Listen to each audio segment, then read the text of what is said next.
નમસ્તે ખેડૂત મિત્રો, ફાર્મર રજિસ્ટ્રી ખેડૂત નોંધણી તો એ ચાલુ થઈ ગઈ કેમ, તેની નવી શું અપડેટ છે તો ચાલો જાણી લઈએ. ગઈકાલથી આ વેબસાઇટ બંધ હતી, પરંતુ અત્યારે જોઈ લઈએ એગ્રીસ્ટેક ગુજરાત. તો આ રીતે તમારે કરવાનું છે અને નીચે જે વેબસાઇટ લખેલી આવે છે તેના ઉપર ક્લિક કરવાનું છે.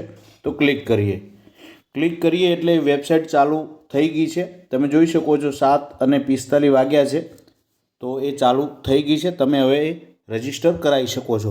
પરંતુ એ ખાસ યાદ રાખવાનું છે કે તમારે ગવર્મેન્ટ ઓફ ગુજરાત લખેલું હોય એ તેના ઉપર કરશો તો જે અમુકને મહારાષ્ટ્રનો એવો પ્રશ્ન આવતો હતો એ પ્રશ્ન નહીં આવે. તો એગ્રીસ્ટેક ગુજરાત તમે સર્ચ કરશો તો અહીં આવી જશે. ત્યારબાદ ફાર્મર ઉપર ક્લિક કરવાનું છે અને જો તમે હજુ ક્રિએટ ન્યૂ યુઝર ઉપર જઈ અને એકાઉન્ટ ના બનાવ્યું હોય તો અહીં તમારો આધાર કાર્ડ નંબર નાખી સબમિટ કરી અને જે ઓટીપી આવે છે એ ક્લિક કરી અને બનાવી શકો છો. ત્યારબાદ એ થઈ ગયા પછી તમારો અહીં મોબાઈલ નંબર નાખવાનો છે. અહીં ઓટીપી અથવા તો પાસવર્ડ બનાવ્યો તો પાસવર્ડ એ નાખી અને લોગિન ઉપર તમારે ક્લિક કરવાનું છે. ત્યારબાદ તમે જોઈ શકો છો ફરીથી તમારે અહીં મોબાઈલ નંબર નાખવાનો છે. આગળ ખોલ્યા પછી લોગિન કર્યા પછી અહીં વેરીફાઈડ કરવાનું છે. ઈમેલ હોય તો નાખો, નહીંતર જરૂરી નથી. ત્યારબાદ અહીં નામ બતાવશે ઇંગ્લિશ અને ગુજરાતીમાં. અહીં તમારે category SC ST OBC general તમારે સિલેક્ટ કરી દેવાની છે. ત્યારબાદ ફરીથી અહીં નામ લખવાનું છે ગુજરાતી અને અંગ્રેજીની અંદર.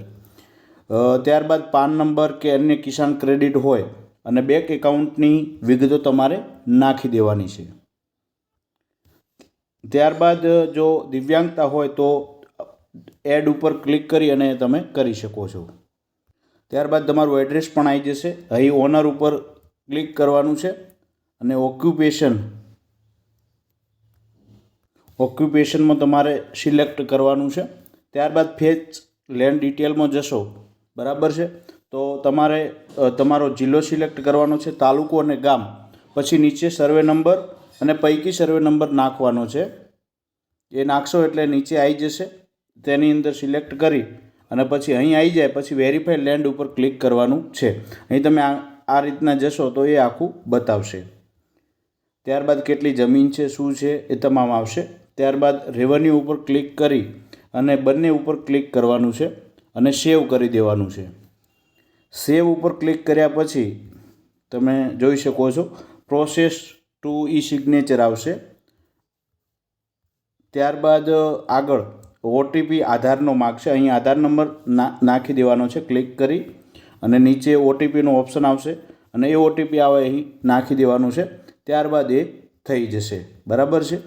અહીં સબમિટ કરશો એટલે અને તેના પછી એ તમારો જે હાલ પૂરતો ટોકન આઈડી બતાવશે અથવા તો એ એનરોલમેન્ટ આઈડી બતાવશે અને 2-3 દિવસ પછી કદાચ એ અપ્રૂવ મળી જશે તો તમે જોઈ શકશો કે તમારી આઈડી બની ગઈ કે કેમ.